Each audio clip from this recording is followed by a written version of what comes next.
Bom dia, boa tarde, boa noite. Agora começa uma aula sobre redes Hopfield, ou seja, redes baseadas em energia dentro do campo de redes neurais artificiais, né? Então, dentro desse campo, a gente vai começar a estudar esse tipo de rede neural artificial chamado de rede Hopfield, que introduz para nós o conceito de memória em redes neurais artificiais, né? Então, quando a gente está tratando de memória, a gente vai começar introduzindo ela por meio dessas redes Hopfield, que são um jeito fácil, mas limitado de introduzir. Essas redes Hopfield, elas se baseiam em sistemas dinâmicos, que vêm um conceito da física, né? E esses sistemas dinâmicos, eles são baseados em sistemas que evoluem com o tempo, né? Então, esses sistemas que evoluem com o tempo vão ter uma certa lei de formação, e conforme você reaplica a regra de aplicação nessa lei de formação, o sistema muda o seu estado inicial, né? Então, ele começa no estado inicial, esse estado inicial tende a evoluir com o tempo, baseado na aplicação dessa lei de formação. Por exemplo, um pêndulo. Quando a gente estuda na física um pêndulo, a gente vai estar tratando da reaplicação dessa lei da gravidade, em que a cada instante de tempo nós reaplicamos ela para fazer uma trajetória possível, né? Quando a gente fala desses sistemas dinâmicos, as modelagens possíveis desses sistemas dinâmicos se baseiam em duas formas principais, né? Sendo um sistema contínuo, a gente utiliza de EDPs, né? Equações diferenciais parciais. Esse é um exemplo, então suponha que x é o estado da rede em um momento, né? E quando você deriva ela em relação ao tempo, você aplica essa lei de formação em relação ao tempo x, né? Então aqui a gente está tratando de um tempo contínuo. Quando a gente trata da modelagem de redes discretas, a gente tem o que a gente chama de autômato celular, em que a rede, o estado da rede x no tempo t mais 1 vai ser basicamente a aplicação dessa regra no instante anterior, né?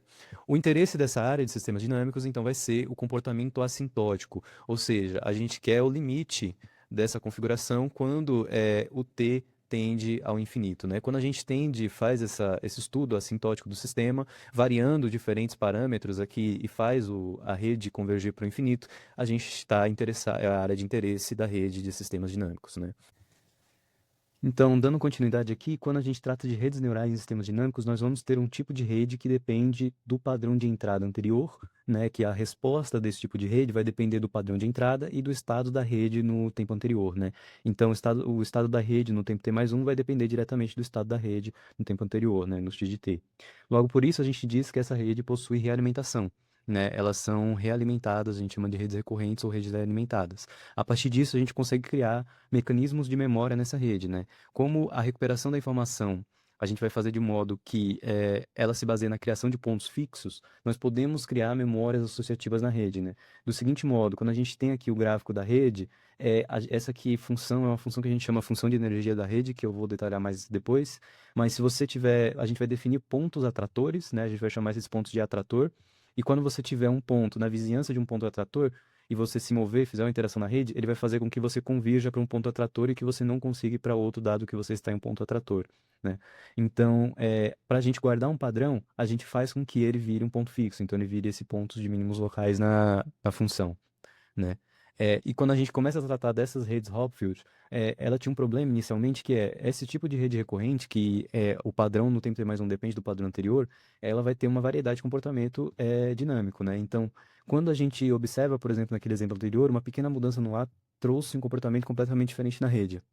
Porém, o Hopfield descobriu que se as conexões simétricas entre os neurônios forem, se as conexões entre os neurônios forem simétricas, né, então W de J foi igual a W de JI, por exemplo, aqui na situação que os pesos entre as duas conexões são iguais, e não houver um laço de realimentação, ou seja, para um neurônio I, ele não depende no tempo depois do valor dele mesmo, do valor de saída dele mesmo, não houver essa realimentação no tempo seguinte, logo a gente pode criar uma função de energia global de modo que ela decresce monotonicamente, né, em direção ao ponto fixo. Então, se você tiver um ponto fixo aqui em cima, quando você aplicar a função e tentar diminuir o valor dela, você sempre vai caminhar em direção a esse atrator, né, esse ponto fixo. E esses pontos fixos são criados no treinamento da rede e cada ponto fixo vai ser considerado um atrator, que a gente vai chamar de memória fundamental, né? Então, a gente vai ter três sinônimos para isso. Esse atrator a gente pode chamar de memória fundamental, atrator ou ponto fixo, né? Quando a gente olha na arquitetura dessa rede Hopfield, a gente vai notar o seguinte, né? Então, suponha que essas bolinhas em verde aqui são os neurônios, certo? Em laranja aqui, cada neurônio vai gerar uma saída aqui, né? Então, cada um deles vai gerar uma saída que está em laranja. Como cada neurônio não pode depender de sua entrada, então, por exemplo, a saída desse neurônio vai ser conectada aos outros três, mas não ele mesmo, né? A saída desse aqui, que está em vermelho, vai ser conectada aos outros três, mas não ele mesmo. Os neurônios aqui, eles vão ser binários. Significa que cada neurônio vai ter um valor menos um, por exemplo, esse aqui pode ter menos um, esse aqui pode ter um, esse aqui menos um, esse aqui um, certo? E quando for menos um, a gente diz que ele está desligado, quando for um, ele vai estar ligado, certo? Então, uma configuração de neurônios ligados e desligados consegue guardar um certo padrão, faz com que padrões de entrada após um número de iterações convirja em uma memória fundamental, né? E aqui a gente tem a função de energia da rede. O que que acontece? Um jeito da gente medir e fazer isso consiste em a gente montar uma função de energia, né? Então, a energia dessa arquitetura de rede num tempo t é igual a menos o somatório para todos os neurônios, né? De I, tal que as conexões entre I diferente de J, né? Então, não pode se realimentar nele mesmo, o padrão de entrada desse I, o padrão de entrada desse J multiplicado pelos pesos combinados, né? E a gente tem um conceito fundamental que é esse gap de energia. O que que seria? É a variação dessa função de energia conforme você desliga ou liga o neurônio, né? Então, a variação dessa energia é a energia quando o neurônio está desligado, menos a energia quando o neurônio está ligado. A gente vai ver mais à frente uma aplicação disso, né? Então, retomando aqui essa parte de energia da rede, esse gap de energia, então, que é esse delta E de I aqui, ele vai ser a diferença de estado com o neurônio I desligado e ligado, né? E a gente consegue pegar essas fórmulas, fazer umas manipulações algébricas e a gente vai ver que esse gap de energia pode ser escrito como o somatório em J dos pesos do XJ vezes os pesos WXJ, né? Esse XJ sendo as entradas. Então, é o produto escalado dos estados com os pesos, né? E a gente consegue usar esse tipo de regra para criar uma associação de ligar ou desligar o neurônio. De que modo? Se esse gap de energia for positivo, a gente vai ligar o neurônio. Se for negativo, a gente vai desligar o neurônio. Ligar o neurônio significa colocar o XI dele como 1, certo? Desligar o neurônio significa colocar o XI dele como menos 1. E se for exatamente zero, a gente mantém o que está, né? Então, se ele tiver desligado, mantém desligado. Se ele tiver ligado, a gente liga. Isso aqui vai fazer com que a gente consiga fazer aquilo que a gente queria anteriormente, né? Então, se você está em um padrão aqui, ele vai eventualmente convergir para um atrator, certo? Quaisquer pontos que convirjam para um mesmo atrator, né, nessa superfície da função de energia, a gente vai chamar uma bacia de atração, né? Então, essa bacia de atração corresponde a esse atrator aqui. Esse outro atrator aqui provavelmente vai ter uma outra bacia aqui de atração que vai levar os pontos aqui para ele, né? Então, esses pontos aqui eventualmente iriam para ele, certo? Então, agora, se a gente tiver, por exemplo, essa configuração aqui da rede, a gente quer saber, dado esse neurônio aqui, se a gente tem que ligar ou desligar ele, né? Então, o que que a gente faz basicamente?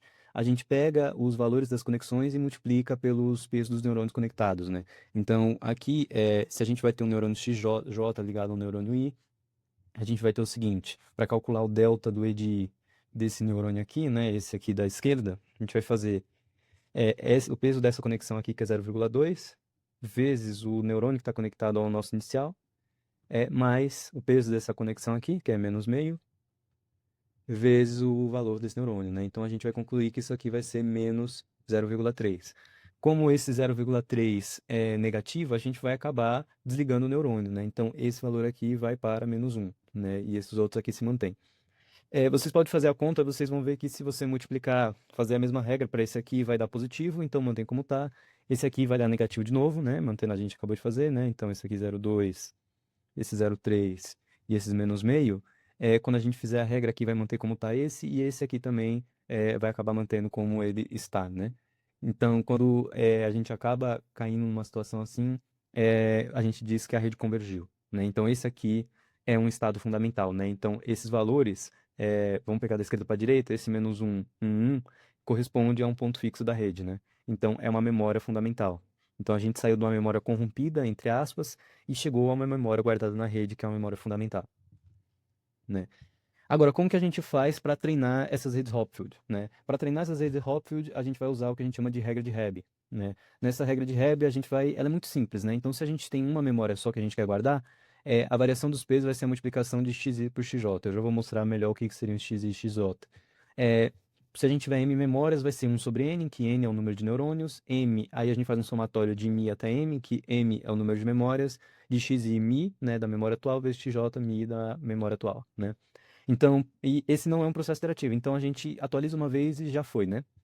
Então, basicamente, como que funciona isso aqui, né? Quando a gente quer fazer uma alteração de peso, por exemplo, a gente quer criar uma rede que calcule, que guarde essas seguintes memórias, M1, 1 menos 1 e M2 menos 1, 1 menos 1 com 3 neurônios. Então, a gente desenha os 3 neurônios, né? A gente vai ter o neurônio N1, o neurônio N2 e o neurônio N3. Entre o N1 e o N2 a gente vai ter o peso W12, né? Que, como a gente falou antes, só vai ter um peso por conexão, W13 e W23, né? Então, quando a gente vai calculando o peso de W12, a gente vai fazer 1 sobre N, né? Que é 1/3, porque a gente tem 3 neurônios na rede, que multiplica esse somatório. Então, o que que acontece, né? Esse primeiro valor aqui, ele vai ser associado justamente a primeira memória, né? Então, esse segundo índice indica que é a primeira memória. Então, a gente vai aqui no M1, certo? E o primeiro índice dessa memória, né? Então, a gente vai nesse primeiro valor aqui. Então, isso aqui seria 1.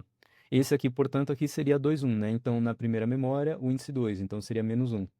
Esse aqui seria a mesma lógica, né? Então, a segunda memória, o primeiro elemento, que é -1. Né? E esse aqui seria a segunda memória, o segundo elemento que é 1, certo? Então, 1 vezes -1 menos 1 é aqui a mesma coisa, -1 vezes 1 menos 1 mais -1, isso aqui daria -2, né? Então, daí 1/3 vezes -2, que dá -2/3. Aí, como seria aqui, é para o cálculo do W23, né? Então, o nosso W23, que seria a conexão para os neurônios N2 e N3, o que que a gente faria, né? A gente faria 1/3 também, e aqui a gente teria que pegar qual memória, né? Então, a gente vai iterar sobre Mi. Então, aqui primeiro vai ser para a primeira memória, então a gente vai fazer o x para a primeira memória, que seria o M1, só que agora a gente vai pegar o primeiro índice aqui do nosso peso, né? Então seria o 2 mais o x1 para a primeira memória, pegando 3, né? Vezes, desculpa. E aqui, que é o produto escalar, né? E aqui agora seria para a segunda memória, pegando o iterador, que é o 1, né? O 2, desculpa, que é o primeiro aqui, e que multiplica a segunda memória para o iterador j, né? Então, é esses três aqui, certo? Isso aqui, então, vai resultar em 1/3 de x21. Então, memória 1, segundo item, seria -1, vezes memória 1, item 3 aqui seria 1, mais memória 2, item 2 seria 1, vezes memória 2, item 3 seria -1, né? Então, a gente também teria o mesmo resultado, que é -2/3. E a gente poderia fazer a mesma coisa e, a partir disso, só calculando esses valores, a gente já teria uma rede treinada, né? Por isso que a gente diz que não é um processo iterativo. A gente faz um único passo, só calculando o valor dos pesos.